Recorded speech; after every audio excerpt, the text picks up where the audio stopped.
nos assistindo,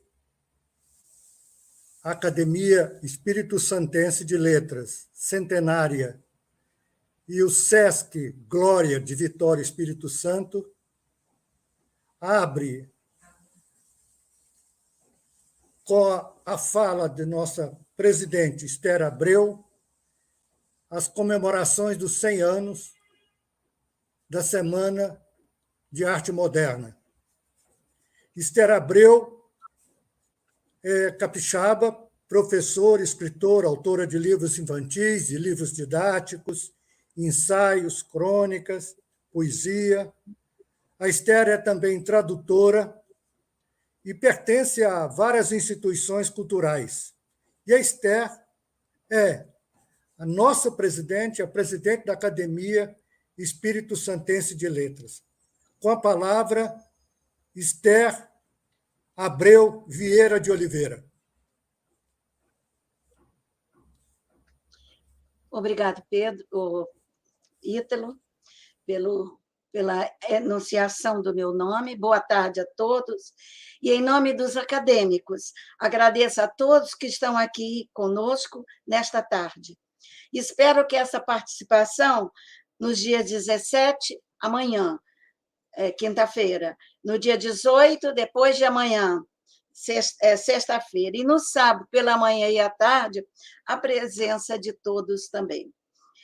Hoje, soubemos e temos notícia na rádio, na televisão, nos jornais, de uma tragédia que está acontecendo em Petrópolis. Nós damos as condolências a todos os moradores dessa cidade que está abatida por tremendas situações. Mas nós vamos continuar com o nosso evento, apesar da dor que sentimos pelos moradores da cidade de Petrópolis, uma cidade histórica que só não tem lembranças agradáveis. A Academia Espírito Santense de Letras, cujo lema é sempre ascender, desde a sua fundação em 1921, consagra seu interesse em realizar eventos literário-artístico, pois em seus objetivos está a preocupação de incentivar a literatura e todos os seus ramos. Esse é um dos motivos de a Academia Espírito Santense de Letras estar promovendo, e com apoio do SESC Glória, Vitória Espírito Santo, com o tema Repercussões da Semana de Arte Moderna na sociedade brasileira, está promovendo discussões, palestras e lançamento para lembrar a Semana de Arte Moderna ocorrida de 13 a 18 de fevereiro de 1922, no Teatro Municipal de São Paulo, acontecimento que se registra na literatura brasileira como algo quase místico, lendário e discutível. Numa tentativa de imitar essa semana, pensou-se, os acadêmicos, em realizar presencialmente em Vitória a nossa homenagem no Teatro Glória, tendo o apoio do SESC Glória. Mas as restrições preventivas contra o Ômicron e a Covid levou-nos a uma realização online nesses dias e só presencial no sábado.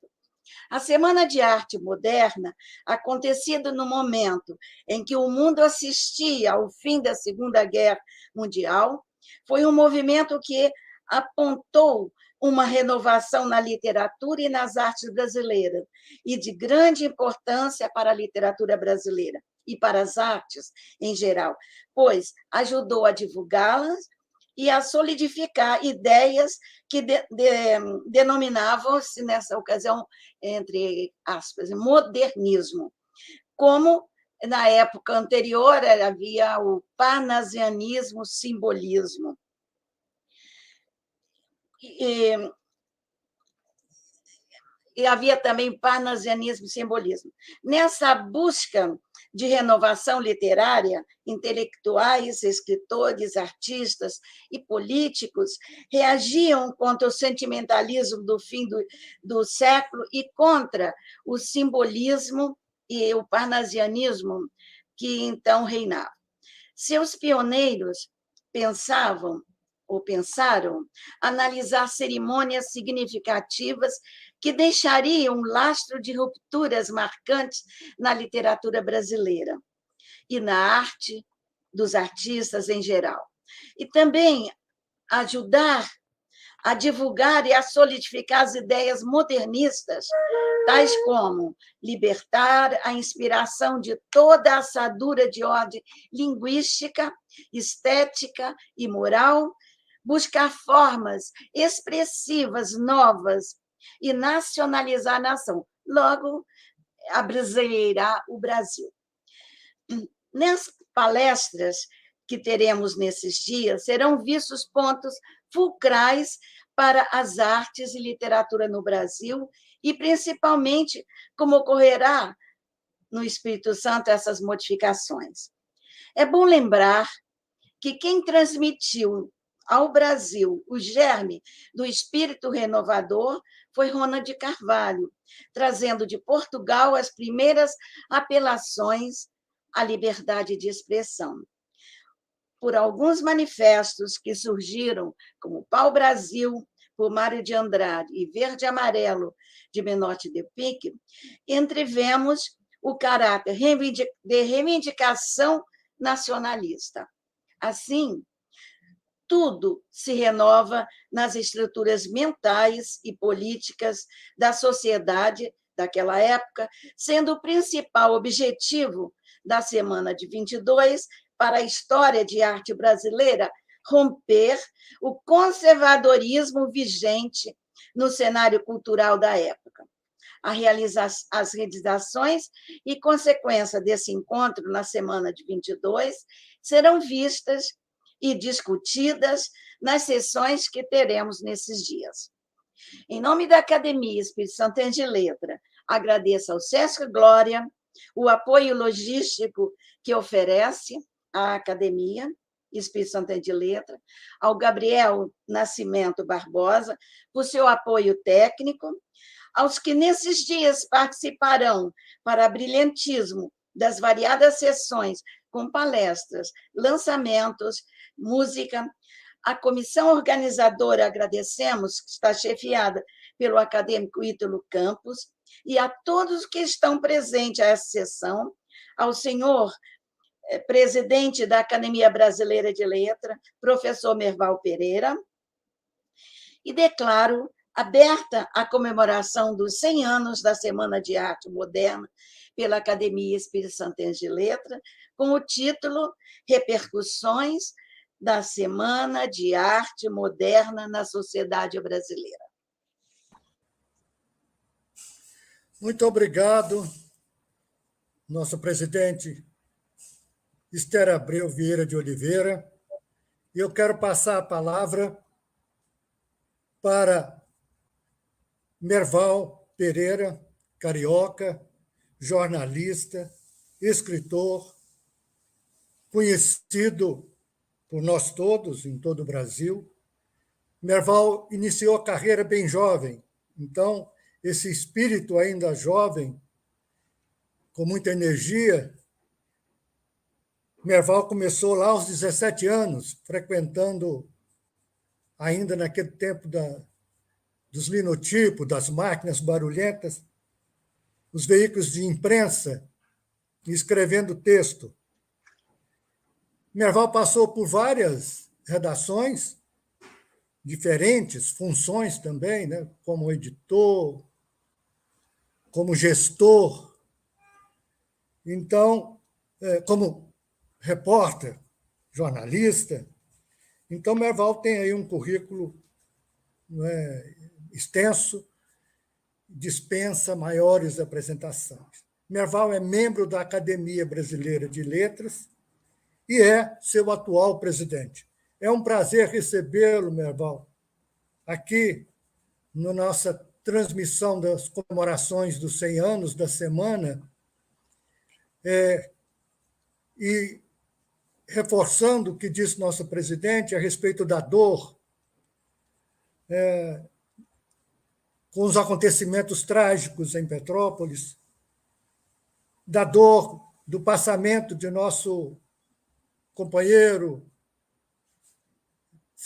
cineasta, escritor, comentarista, Arnaldo Jabor, que eu tive a honra de conhecer pessoalmente.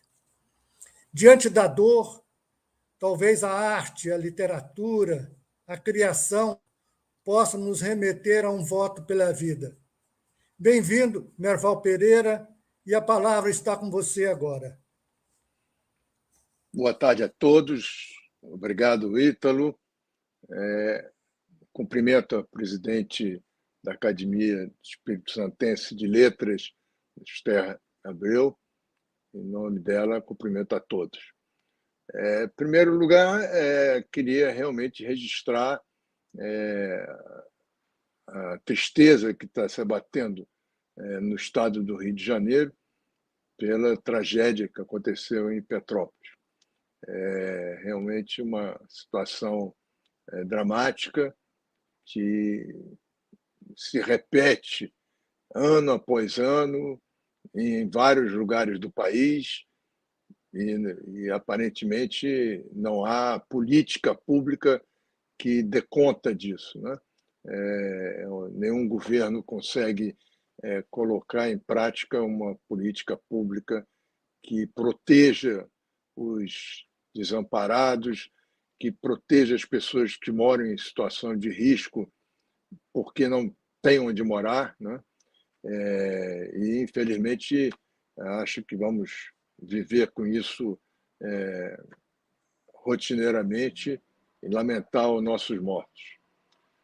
A morte do Arnaldo Jabor é outra morte muito sentida pelos amigos e pela cultura brasileira, né? O Jabor era uma pessoa múltipla, de uma indignação formidável, levava para os seus textos, para suas falas no rádio, na televisão, a indignação de uma representativa de uma grande parcela da opinião pública, né? Que, aliás, a opinião pública foi o seu primeiro filme e retrata bem a ideia dele de ouvir as pessoas e refletir em cima dessa reação da opinião pública, que é o povo brasileiro.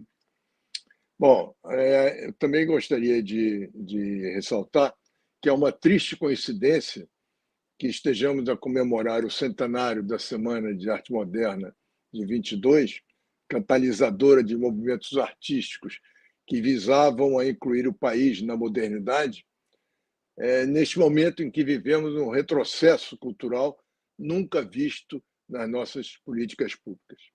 Além de um ambiente político desestimular a criatividade, criminalizar a expressão artística, tolhendo a liberdade de criação, temos atos concretos do governo federal contra o setor cultural. O último, o mais recente, foram as alterações na Lei Rouanet, que podem provocar a inviabilização de futuros projetos culturais. Comemorar, portanto, a Semana de Arte de 22, nesse contexto, vai além de uma visão histórica. Necessariamente pede um olhar para o futuro que queremos. Marco na história cultural do país, a Semana de 22 propunha a defesa de uma identidade nacional e projetava o país para o futuro. A importância por si só daquele evento no Teatro Municipal de São Paulo fica demonstrada pelas revisões constantes que vem sofrendo. Ano a ano, novas interpretações vão sendo analisadas e debatidas. Áreas de mudança tomavam conta do mundo após passar pela terrível experiência da Primeira Guerra Mundial. Os chamados loucos anos 20 espalharam pelo mundo ânsias de liberdade e a diversidade cultural e social começava a exigir seu espaço, com reivindicações de minorias como as mulheres e os negros.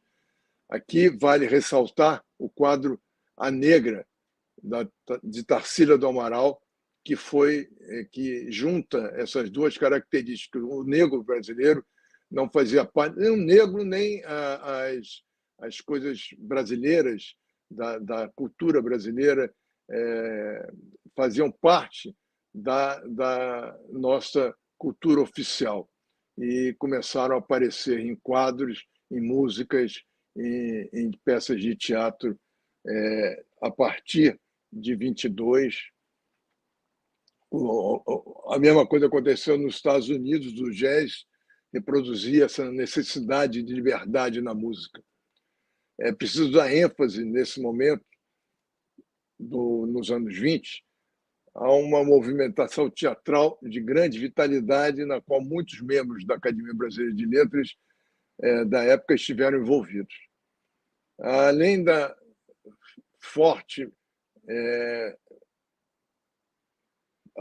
forte aparecimento do teatro de revista e de comédias de costume, a fundação da Sociedade Brasileira de Autores Teatrais, da SBAT, foi um marco na valorização da criação teatral.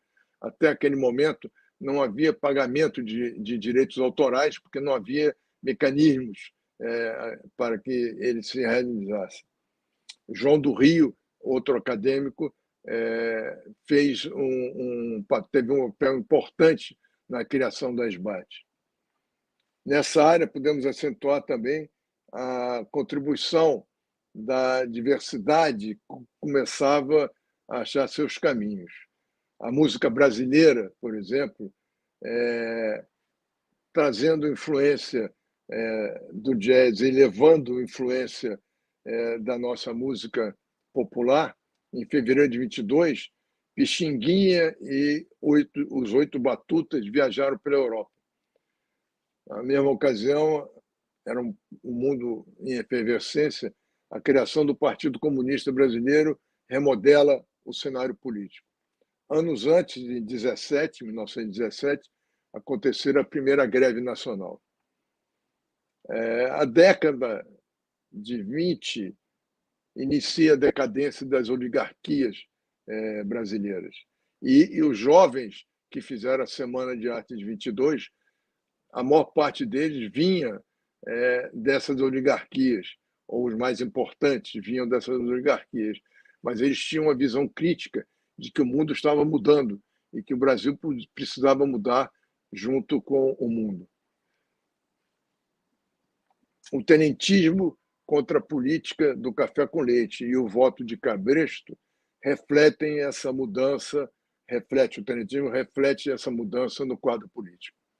O pequeno grupo de elite artística e social que se inquietava com o atraso brasileiro queria romper o conservadorismo de nossa elite, ver de maneira moderna o mundo, uma maneira diferente que antecipava os anseios da sociedade por mudanças. A semana representa uma nova maneira de chegar fora do mundo oficial, sair do classicismo e ter uma visão artística além do conservadorismo que reinava na ocasião. O evento marca um momento de curva dessa renovação, embora não tenha tido nenhuma repercussão maior naquele momento, mas seus frutos foram vingando ano após ano, até que, a partir dos anos 30 e 40, aí a Semana de Arte Moderna e as suas consequências passaram a ser sentidas, e até hoje nós temos fatos culturais que remetem à Semana de 22, como o tropicalismo, por exemplo.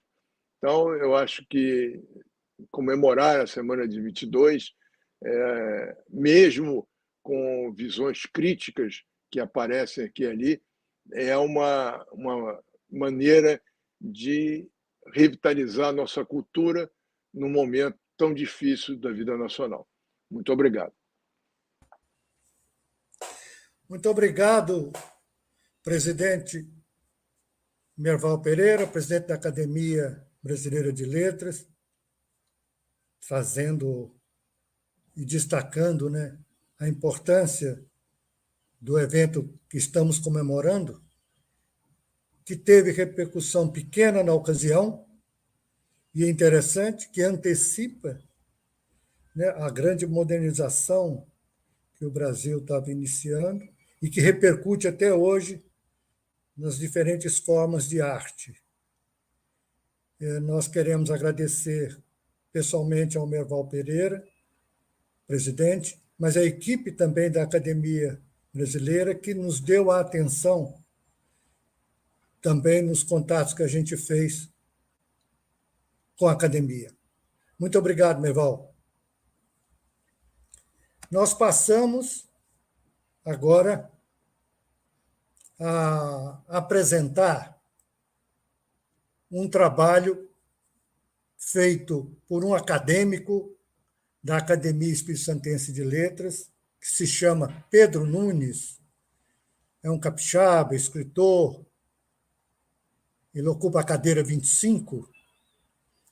Pedro Nunes é também um agitador cultural. Ele mantém há anos uma revista eletrônica que se chama Tertúlia, que é uma riqueza eletrônica de nossa literatura, da literatura boa produzida no Espírito Santo, e é autor de alguns romances, como A Ninanha, como um outro romance chamado Menino, e de livros de contos. Pedro é autor de Vilarejo e Outras Histórias e A Última Noite, entre outros livros que o Pedro Nunes tem nos presenteado. Pedro Nunes é também um colaborador com a cultura capixaba, indo às escolas, indo a presídios, aceitando os convites da Academia Espírito Santense de Letras para essas intervenções nas instituições fechadas e, às vezes, esquecidas, onde se leva literatura e arte.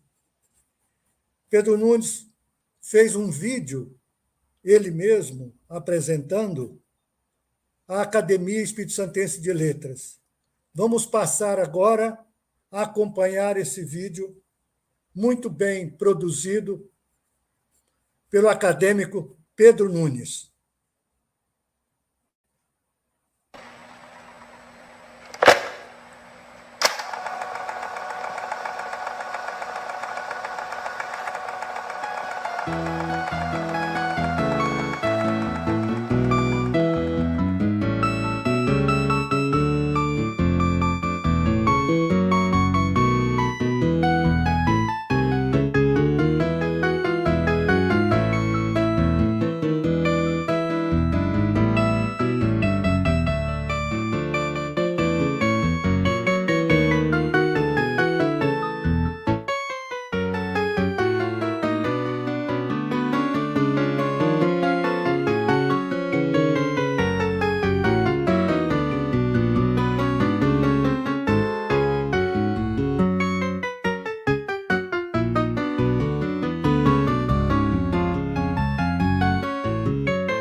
Em 4 de setembro de 2021, a Academia Espírito Santense de Letras completa 100 anos de existência.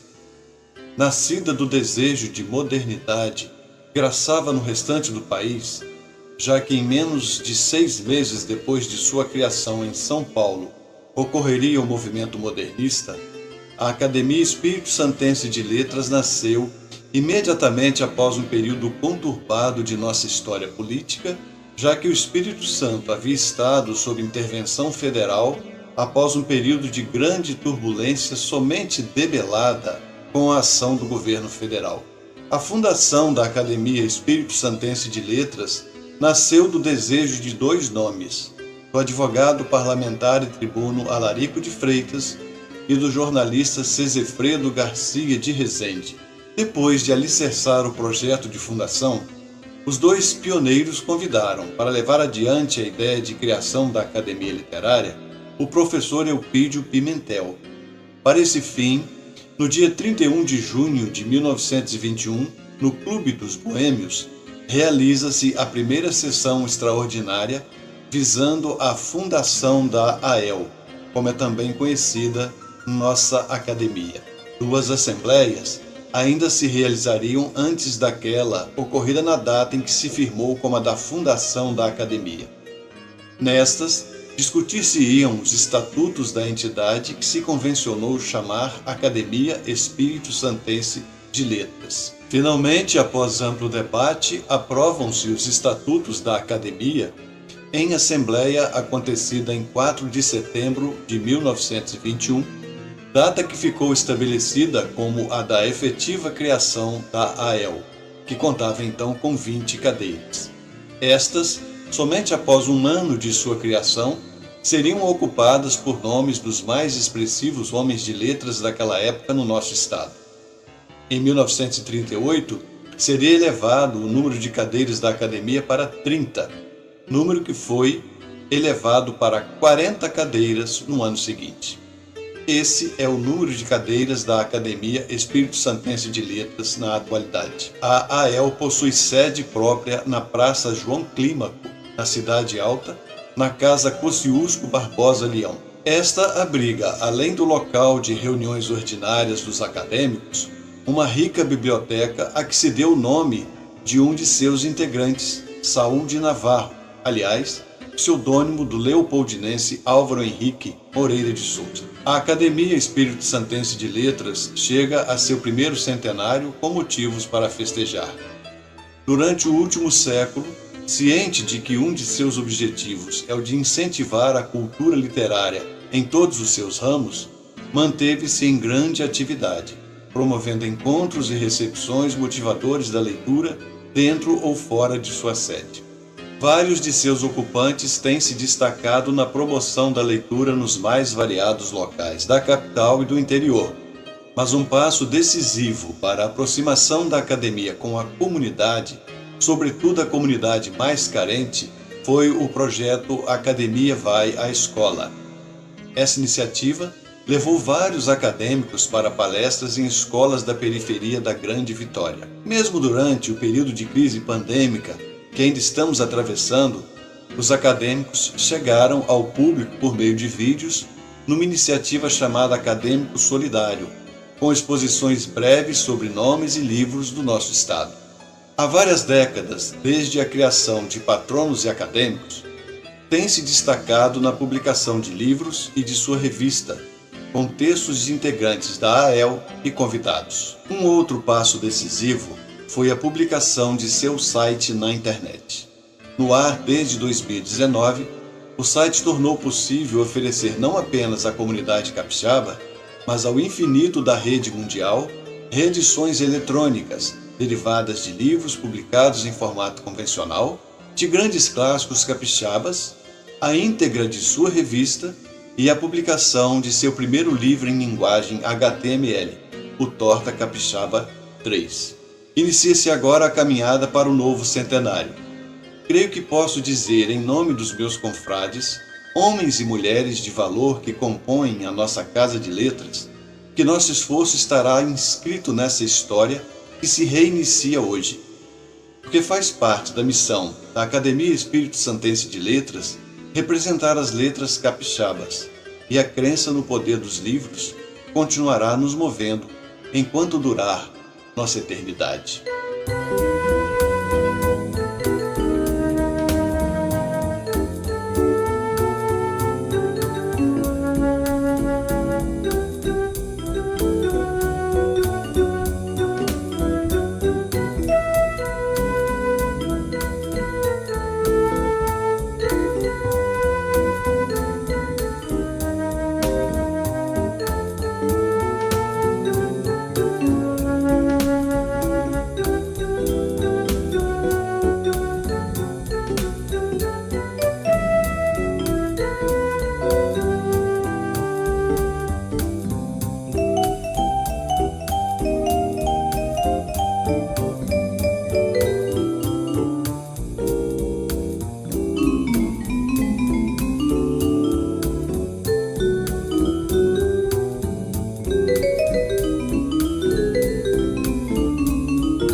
Muito obrigado, confrade Pedro Nunes. Como vocês viram, nossa academia centenária está ativa, mesmo nesse período da pandemia, está viva e aberta para quem quiser nos visitar, conhecer.